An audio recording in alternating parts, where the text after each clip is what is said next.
Interview real quick. Okay, we're good to go. Hey, good stuff, family. Captain Marvel coming your way. As far as you know, I'm perfectly comfortable in this jacket and in office.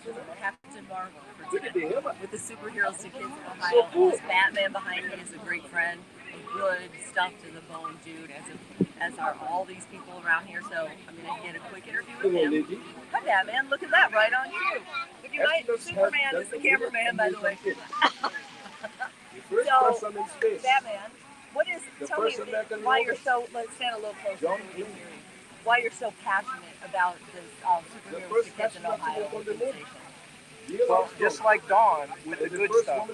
I mean, we are passionate about trying to help children going through illness and adversity. Now, Dawn from the good stuff is our celebrity Captain Marvel. Captain Marvel is one of the strongest characters in the Marvel universe. So she gives her strength and her passion when she can to always help people. We're from Superheroes and Kids in Ohio, and we try to help as many children going through illness and adversity as we can, and we do most of our work in the Northeast Ohio area. Excellent. And today, we're here reading books on Public Square, which is a gorgeous day in the CLE on a gorgeous new and improved Public Square. And we're reading books to kids every Wednesday, Cleveland Public Library, good stuff. Again, there's always several layers of it. So when you switch it over to Superman, let's have Superman. Hey, I know you're busy and you have to probably stop off here, you know, in the middle of a bit of a hectic schedule. Right. Why so important for you to be here today, Well, Superman? I think it's important that kids, have these opportunities, seeing these superheroes, because it brightens their day and they realize they have much more in life than just, normal life as it is. Yeah. And we're very happy to help them with our group, Superheroes Kids in Ohio. And often what we do is reach out to kids who are like warrior kids, right, Batman? They are warrioring through sicknesses and challenges, and I've seen like their eyes light up. I met you on a story, and I saw how these kids and these parents are so grateful. And so this is why when we say that we're telling stories, good stuff stories with several, that's why we had to be here today. And a shout out, Captain Marvel was, in fact, right, Batman, one of the first female lead in a Marvel movie. Is that right? It could be. It could be, but I know she is one of the strongest characters in the Marvel universe. Right. And so whatever you're up against, put on your Captain Marvel figuratively, right? Get on it. Take the next step. So we'll show you some of the superheroes reading books, and make sure you follow them on all social media, right? Twitter, Facebook, Superheroes for Kids in Ohio.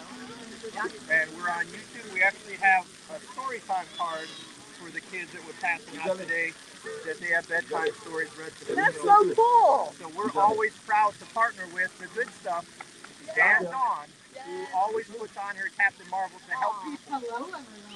I love them. Near and dear to my heart. Okay, so we'll just take a listen to some of these. Are you willing? Because Superman read first, so you want to get in. Our book today, Go Out for the Team by Stan and Jan Berenstein. Okay, brother and sister Bear, who lived with their mama and papa in the big tree house down a sunny dirt road deep in Bear country, enjoyed the changing seasons and the sports that went with them. Football and soccer in the fall, basketball and ice hockey in the winter, and their favorite, baseball in the spring.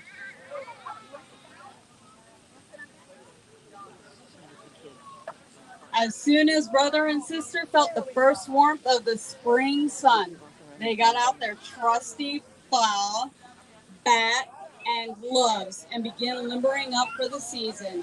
They played pitch and catch and practiced batting. Why? They even studied up on the rules of the game.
and duck ponds didn't worry brother, sister, and their friends. They chose up sides and started a game. Sister had done some growing since last season, and when she went to bat, she whacked her very first ground rule double. All the Cubs and even the Ducks were surprised. And her knowledge of the rules came in handy when Cousin Freddie forgot to touch second base on his way to third. She called for the ball, tagged second, and declared him out. He made a big fuss, but she pointed out that those were the rules. Isn't that right? She asked Farmer Ben, who was watching from the sideline. Right as rain, said Farmer Ben. The game moved right along, until Brother hit a ball all the way to the next field, and Farmer Ben caught it. Oh no! Back so soon, asked Papa, looking up from his paper as brother and sister trooped back home. Yep, said sister, holding up the ball. Game called off on an account of Farmer Ben's goat chewing the cover off the ball. Oh man.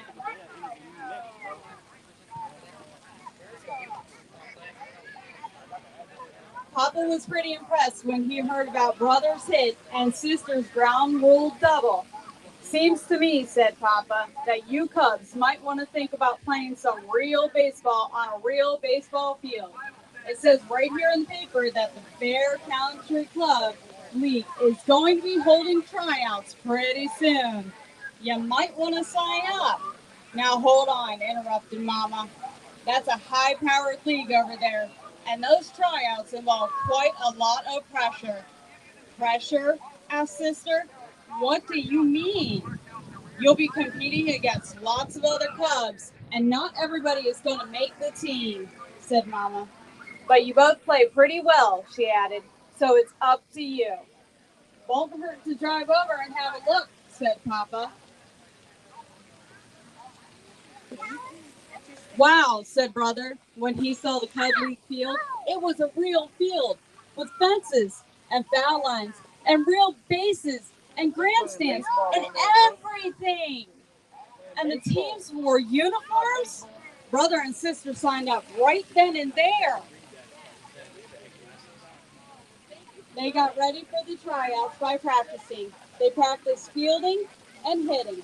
Mama showed them how to choke up on the back. Thanks for coming to Public Square. They even practiced What a great representation you are. You look fantastic. God bless you. began to get a little nervous. Try to calm down, said Mama. It's only a game. Besides, the worst that can happen it's that you won't make the team. You can always try out again next year. No, that's not the worst that can happen, said Brother, looking gloomy. The worst that can happen is if Sis makes the team and I don't. I can consider that a sexist remark, snapped Sister angrily. Well, not completely, said Mama. After all, Brother's older than you, and he's very proud of his baseball ability. I see what you mean about pressure, said Sister. Finally, the day of tryouts came. There were Cubs all over the field, and league officials with clipboards and sunglasses so you couldn't see what they were thinking. Each Cub had a number, and the officials moved around the field watching the Cubs making checks on their clipboards. Talk about pressure. Do you think when I read my book that you be willing to stand up there and show it's live? Brother and Okay. sister were nervous at Hold it for first. you. Record. Sister missed an easy ground ball, and Brother swung too hard at that, missed the ball completely, and fell down on the seat of his pants. Yep. But as the tryouts continued, they both settled down and did a little better. Brother remembered to choke up on the back. He hit a good single second base when the fielder Black man. Sister fielded some grounders well. Once when she was batting, the catcher dropped the third strike, and she Come on, ran to Batman. first base. even though she had struck out. There was a big fuss, but an official was watching and said she was right. Well, how did you do? Asked Mama when she and Papa came to pick up the Cubs after tryouts. Hard to say, answered Brother. We certainly weren't the best, but we weren't the worst either, said Sister. Anyway, it's only a game, and the worst that can happen is that we won't make the team. Yeah, sighed Brother. We can always try again next year if we want to. When will you know? Asked Papa as they headed home. They're going to post the results on the bulletin board tomorrow, said Brother.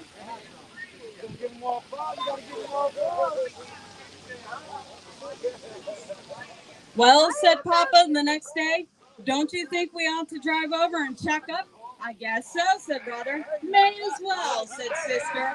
When they reached the field, Brother and Sister ran to the bulletin board. Talk about pressure, said Papa, mopping his brow as he and Mama waited in the car. Indeed, said Mama, fanning herself. Smile. At last, Good Mama one. and Papa shot as Brother and Sister burst out of the crowd around the bulletin board. We made it! We made it! They shouted, jumping for joy. There are 4 teams in the league, shouted Sister. The Cardinals, the Blue Jays, the Orioles, and the Catbirds. We both made the Cardinals. Terrific, said Papa. Congratulations, said Mama. Congratulations, Mama. Are you going to read, Hulk? Are you too angry? On the day of the first game, the Cubs Are you going to read? looked elegant in their No, uniforms, no and reading. Mama and Papa Very sat angry. up You front work in on the those anger grandstand. issues. That'll be Brother was just at the bat fine. You be against you. the Blue Jays. The pitcher wound up and threw a fastball. What if you had to read the whole Brother book like watched that? it go by. That'd be a long book. Called the umpire. That's no strike, screamed Mama, waving her hat. That was It was cool. wide by a mile. Call yourself an umpire? Mama, please, his sister from the sideline. Calm down and remember, it's only a game. Sorry about that, Mama said. Then she straightened her hat, sat down, and enjoyed the rest of the game. The end.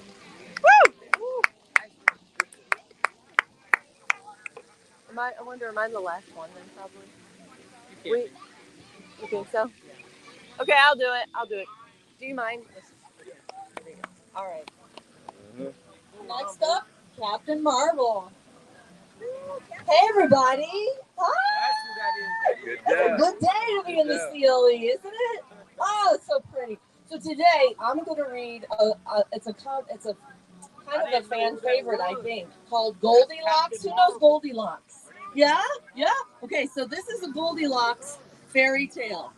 Once upon a time, a long, long time ago, in a forest of pretty pines and poplars, stood a cabin made of wood. And now in this cabin lived 3 bears. 1, 2, 3. A big papa bear, a medium-sized mama bear, and a teeny-weeny baby bear.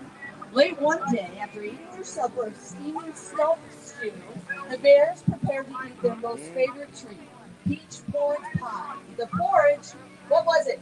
What was the porridge? It was too hot or it was too cold?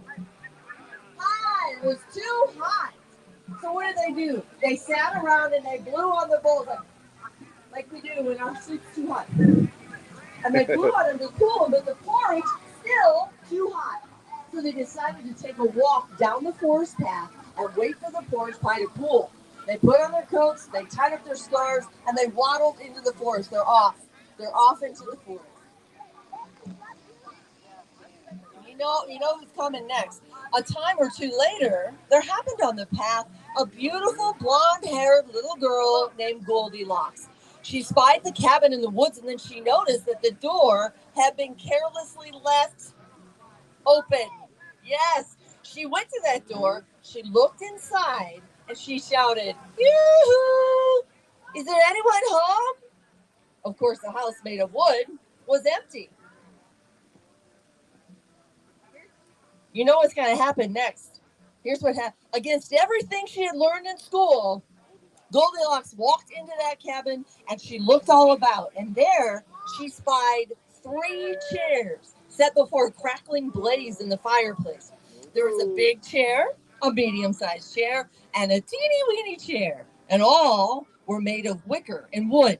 She sat in that big chair, but it was too hard. She sat in a medium-sized chair. It was just too soft. And then she sat in that teeny, teeny, tiny chair, which fit her just right. So comfortable was she that she shrieked and she scrunched about in the chair until it broke with a crickle and a crack, and she fell giggling on the floor. The chair. That was Baby Bear's chair.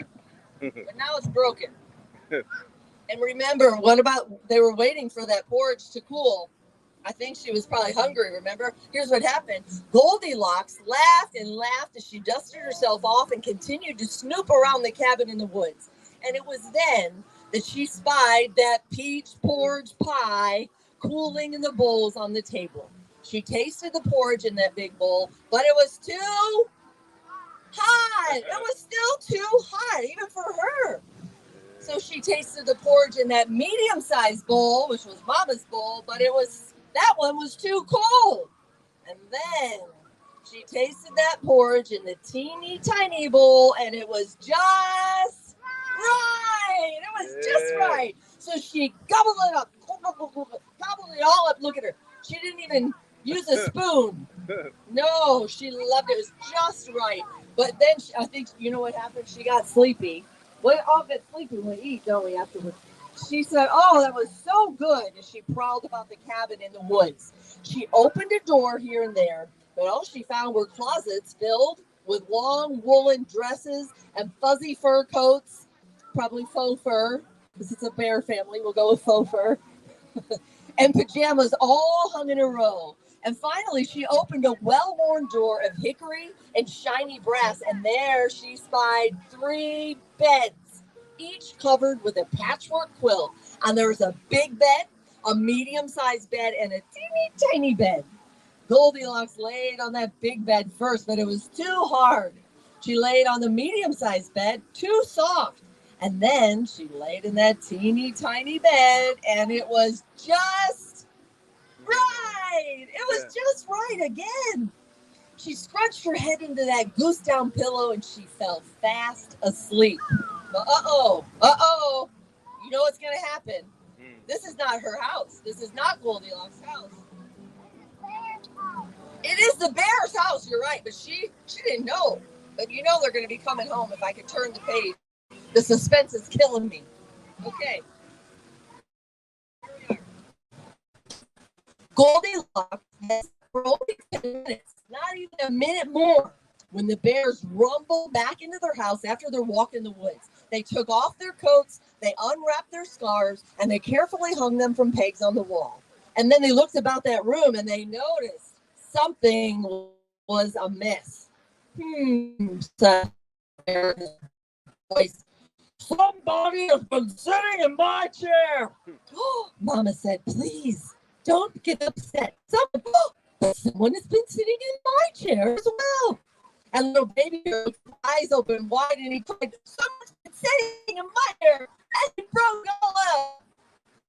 She broke it. Right here, look it. Now he's crying because he knows the porridge is gone too.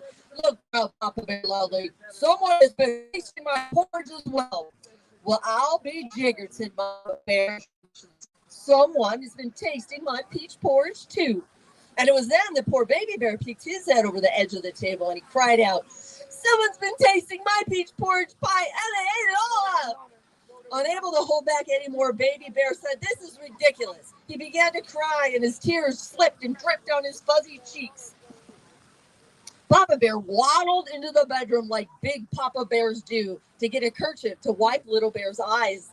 And he stopped and he looked once and he looked again and he said, someone's been sleeping in my bed.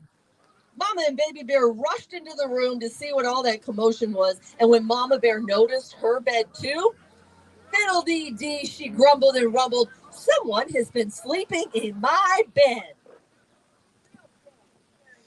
And it was then that Baby Bear through tear-streaked eyes, spied his own bed that was just right, and he said, "Aha! Someone's been sleeping in my bed, and she's still there because she was still sleeping." And this is how it ended up being friends, I think, forever. So, but with a wink and a blink, Goldilocks woke up, leaped to the floor, skittered and scurried over and under the beds with the bears right behind, and out of the bedroom and under the table, over the chair she ran for her life.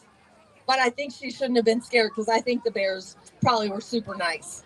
She scrambled for her life and escaped out the door, never to return to the woods again. But I think she came back and made friends, and we can all just get along. The end. Yeah. That was perfect. Somebody was sleeping in their bed, baby, moving like two hands. That was perfect. All right, you guys. I want to say thank you so much to all our awesome superheroes who flew to Public Square today to hang out with us. They're so incredible, and thank you guys for coming.